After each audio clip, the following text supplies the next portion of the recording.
is Mike Wendy. I teach at Tennessee State University in Nashville, Tennessee in the Arts and Social Practice program. I'm here at Humboldt High School in Libby Lynch's classroom, where this year we've built over 50 Diddley Bows. One-string guitars with students in her classroom. 7th grade, 9th through 12th grade students have made these incredible things. These are cans from the school cafeteria. These are tobacco sticks from my grandmother's property. Maybe you've met me through Brina Harmoning's classroom and Paul over at James Lawson. Maybe you've met me in Oklahoma at a teacher conference. Maybe you've met me at Coop Gallery and you've seen Diddley Bows, but you want to know how to play them. And so we'd love to talk a little bit about them. And so there's one string, and then you use a slide. You could press down your finger, but it's a little tricky in a slide. So there's a note there. And notice I'm using this to kind of percussively play it. You could also pick it. And then I'll use my hand to get a little tremolo effect. And then there's notes all along the neck.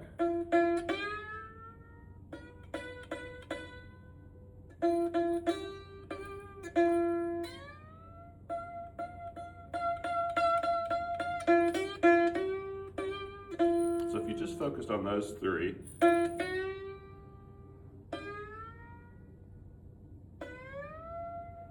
you can really play a lot of fun stuff. You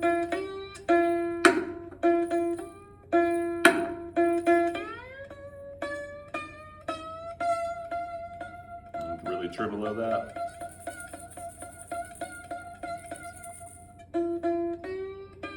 And notice when I was tremoloing, this shake, this rattle, this blues jar also helps out with the noise. And when you hit it, there's noise. And you can play the can. There's all sorts of fun ways to play this instrument. The great way is there's no one way to play a diddley bow.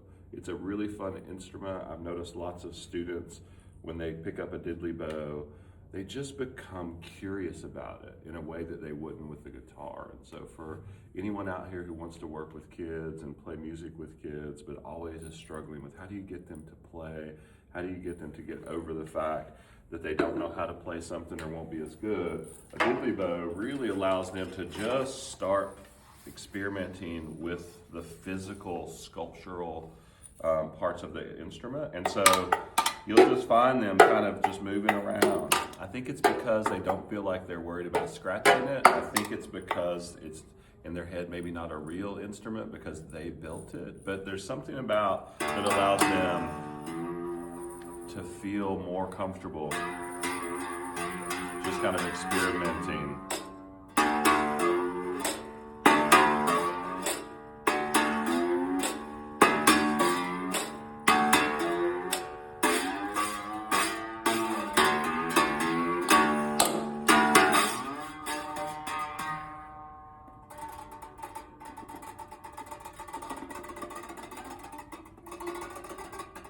You can even drop your instrument, the diddley bow, all this stuff in. All of this makes noise, all of it makes music, and there's all different kinds of diddley bows that you can make.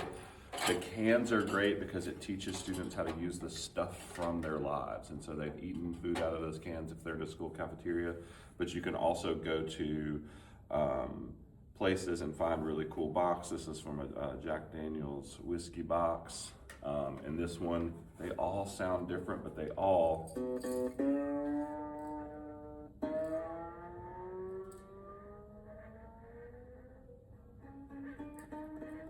have beautiful sounds. This box sounds different.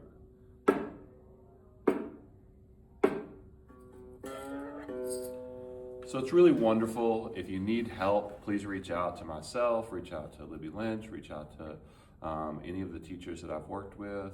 There's also lots and lots and lots of much better diddley bow players on YouTube that you can go and look into who will know more about the actual musicality. I'm a sculptor, I'm a social practice artist who has taught myself how to kind of play these things in a way. And that's not my main interest. My main interest is in the sculptural part and the teaching part and watching kids as they're building an instrument, have that instrument go from this slack kind of noise as they're tuning it up. And as you can see it happen, Libby can attest to this, their faces just begin to smile and they have a sense of wonder of like, I've made an instrument. And so that's my interest, but please look around on YouTube, on Facebook, everywhere. There's all sorts of really great resources for playing instruments and diving into this rich, deep history of blues music. And these Diddley bows are just like some of the most wonderful things that you can work with kids.